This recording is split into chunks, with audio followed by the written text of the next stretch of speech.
Aujourd'hui, nous allons parler du recrutement des équipes. Comment bien recruter ces équipes au pays, surtout au pays. Parce que je me suis rendu compte que c'est vraiment là le nerf de la guerre. Travailler avec des personnes intègres, des personnes qui comprennent ce que c'est une entreprise. Et donc, dans cette vidéo, je vais brosser un peu quelques étapes, quelques critères qui peuvent te permettre à toi aussi de te baser dessus pour recruter tes équipes au pays, en tout cas pour choisir tes collaborateurs, parce que voilà, on est toujours obligé de travailler avec des collaborateurs au pays, même si ce n'est pas facile de trouver des personnes intègres ou honnêtes, mais je pense qu'il y en a encore, ça existe encore, et il faut avoir des astuces pour pouvoir dénicher ces personnes-là.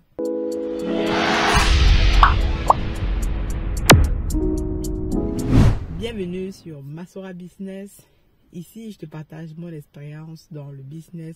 En tout cas, mon expérience sur toutes les activités que je fais concernant l'entrepreneuriat. En tout cas. Et si tu n'es pas encore abonné d'ailleurs, abonne-toi. Et une bonne nouvelle pour toi aussi. Donc, n'hésite pas, si jamais tu te poses plein de questions sur la pisciculture, sur voilà, tout ce que nous sommes en train de faire, combien ça coûte, etc. J'ai plein de questions là-dessus. J'ai écrit un livre justement pour partager mon expérience à ce sujet-là afin que voilà, ça puisse non seulement servir à plusieurs personnes, mais aussi permettre de répondre comme ça en une seule fois aux différentes questions que les uns et les autres peuvent poser. Donc, c'est un retour d'expérience de ce qu'on fait sur le terrain. Ce n'est pas la science infuse, mais c'est un retour d'expérience.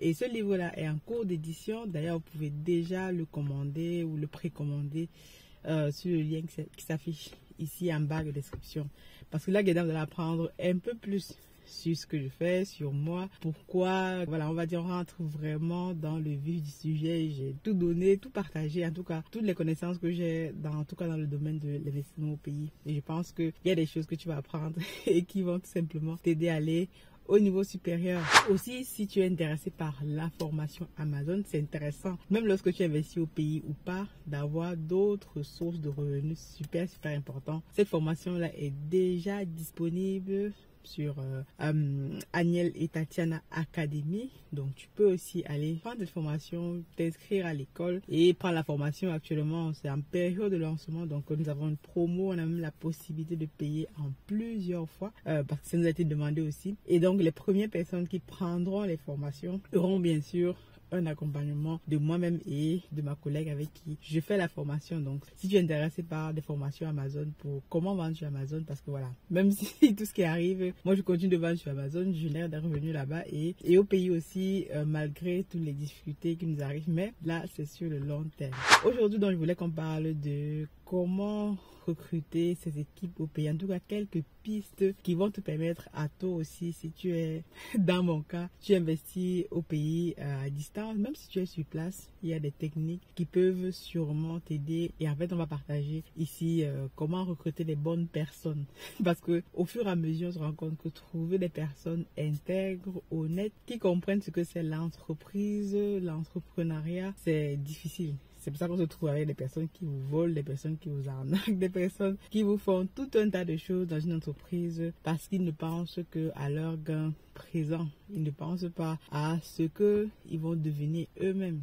s'ils travaillent dans de bonnes conditions avec l'entreprise. Donc peut-être que c'est une formation que l'on doit faire. Peut-être qu'on doit dans chacune de nos écoles avoir un module pour former nos jeunes, même depuis le bas âge, à la culture de l'entreprise. Comment se comporter en société, comment se comporter dans une entreprise afin que demain après-demain, nous puissions avoir des personnes réellement bien éduquées pour travailler dans nos différentes entreprises, puisque on n'a pas le choix. On est obligé de travailler avec des personnes, surtout au pays.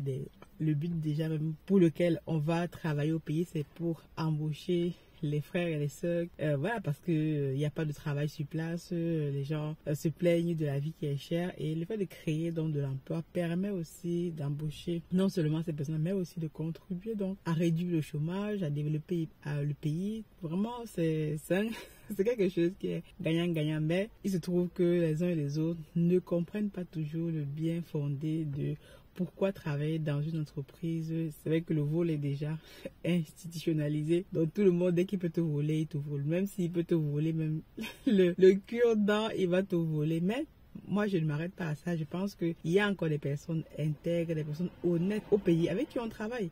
Et moi je travaille tous les jours avec ces personnes-là.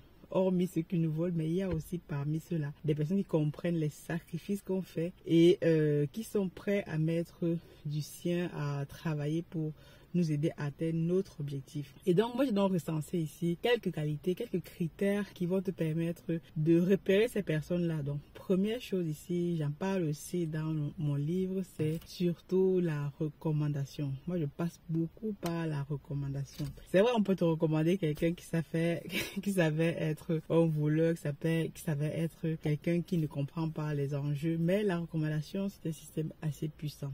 Donc, imaginez quelqu'un vous recommande une personne, c'est pour ça en fait qu'il faut être dans des groupes d'entrepreneurs, des personnes aussi qui ont le même mindset que vous, qui vivent les mêmes difficultés que vous, ou alors qui sont des entrepreneurs, qui investissent au pays. Ça permet en fait comme ça, lorsque vous avez besoin de recruter quelqu'un, vous adressez à votre réseau. Et la recommandation, ça a ceci de particulier que voilà, quelqu'un vous recommande par exemple un employé, un collaborateur. Cette personne se porte garant en quelque sorte de ce collaborateur. Il faut déjà que la personne soit de bonne moralité aussi. Et donc, ça crée comme ça un sentiment de dépendance en fait. Et demain après-demain, ça ne marche pas bien. Ouais, tu peux toujours te retourner contre la personne et lui demander voilà, qu'est-ce qui ne va pas. Mais il faut que la personne qui te recommande, le collaborateur lui-même, soit une personne en qui tu as confiance, en qui voilà, sa parole est quelque chose qui vaut de l'or. Donc, la recommandation, c'est l'une des premières choses par laquelle tu dois passer. Donc, pour ça, il faut que tu sois dans un réseau, comme je disais, mais dès qu'on t'a recommandé une personne, voilà.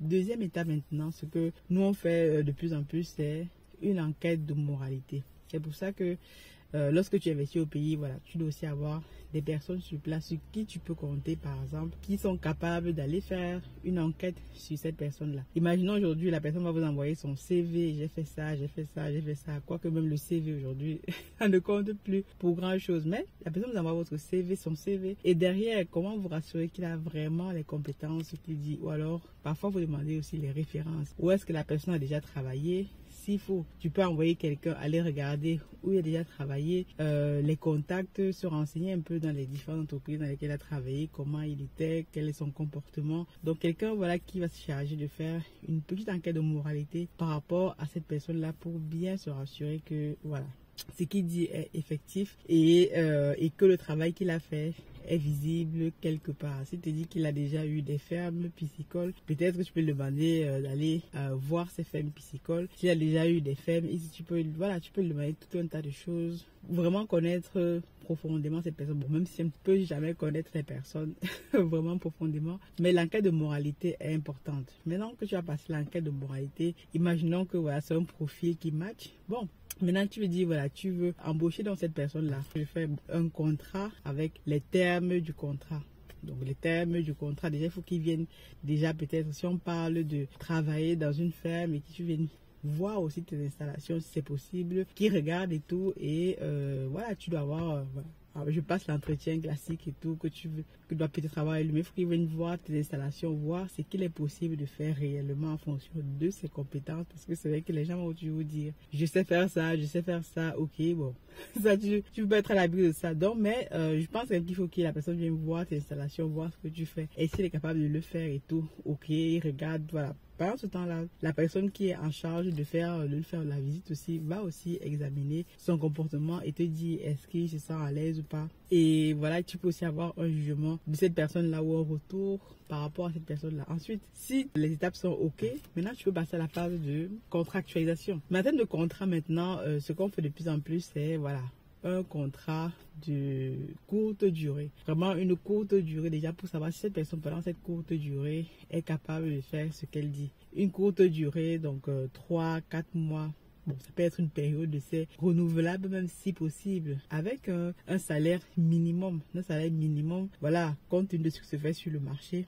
Vraiment minimum par rapport à ce qu'il y a sur le marché. Tu peux rajouter un petit bonus si tu veux, mais rajouter cette clause en fait d'obligation de résultat. Moi, mes contrats maintenant, je rajoute obligation de résultat. Si on a des dégradations, si on a des choses ici qui se passent, vous êtes responsable de ça. Donc, parce que les gens parfois au pays ont des contrats, ils les signent, mais ils ne les lisent pas. Je pense que maintenant, il faut peut-être qu'on fasse relire les contrats aux gens pour leur signifier que si tu as signé un contrat, dedans, il y a les clauses de non-confidentialité côté, il y a les clauses de responsabilité, les clauses d'obligation, de résultat. Qu'est-ce qui se passe si tu n'honores pas ton contrat, si tu nous fais perdre de l'argent? Toutes ces clauses-là, en fait, il va falloir les rajouter dans les contrats. Donc, pour rédiger ton contrat, tu peux te baser donc sur un cabinet juridique ou un avocat ou quelque chose comme ça. Mais il faut que les personnes soient de plus en plus au courant qu'elles ont un contrat et qu'il faut qu'elles lisent et qu'elles respectent les clauses du contrat. Donc toi aussi, tu es lié par ce contrat-là à lui payer un salaire, à respecter tout ce qui est mis dedans. Mais je pense que ça permet de protéger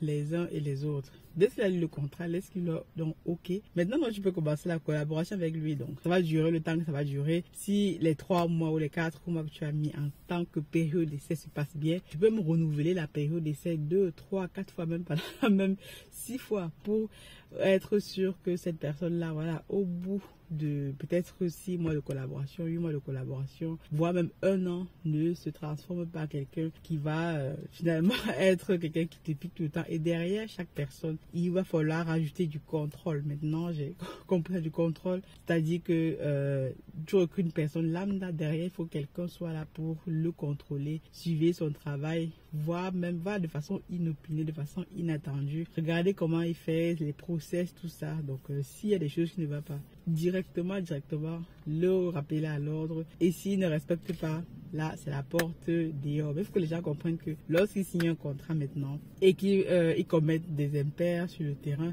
ils peuvent tout simplement se retrouver devant un tribunal. Ils peuvent tout simplement être appelés à la barre et même se retrouver en prison parce que lorsqu'on travaille pour les entreprises, il faut savoir que c'est des personnes qui mettent leur argent en jeu et qui sont là aussi pour attendre de la rentabilité. Donc, si vous venez vous occuper votre salaire seulement et que derrière vous ne faites pas le travail ou même encore vous faites perdre de l'argent à l'entreprise par votre mauvais comportement ou négligence, ça c'est très grave. Donc ça c'est des clauses qu'on va de plus en plus rajouter dans nos différents contrats et vraiment faire comprendre à chaque personne que ces clauses-là sont dedans et qu'ils doivent les respecter et que demain après-demain, quand on va les appeler à la barre ou alors quand ils seront interpellés par rapport à quelque chose qu'ils auraient commis, qu'ils ne soient pas surpris en fait. Donc voilà un peu ces quelques astuces aujourd'hui que nous mettons en œuvre encore de plus en plus dans nos différents contrats. De toute façon, on sera obligé de travailler avec des personnes. Donc, nous aussi, ils nous volent. Donc, on apprend, on continue à voilà, améliorer nos process et tout ça pour que demain après-demain, nous aurons des personnes qui comprennent réellement ce que c'est travailler dans une entreprise et vraiment faire le job qu'il a besoin de faire. S'il ne sait pas faire, voilà, tu peux même prévoir des formations, des choses comme ça que tu peux mettre en place pour que la personne se forme et qu'il soit réellement un atout pour les entreprises. Sinon, on va avoir toujours des histoires de vol et ça ne nous fait pas avancer.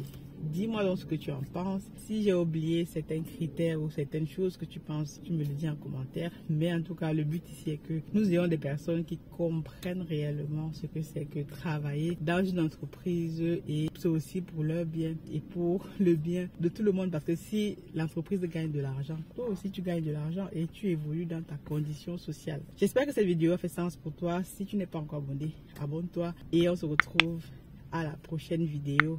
God bless.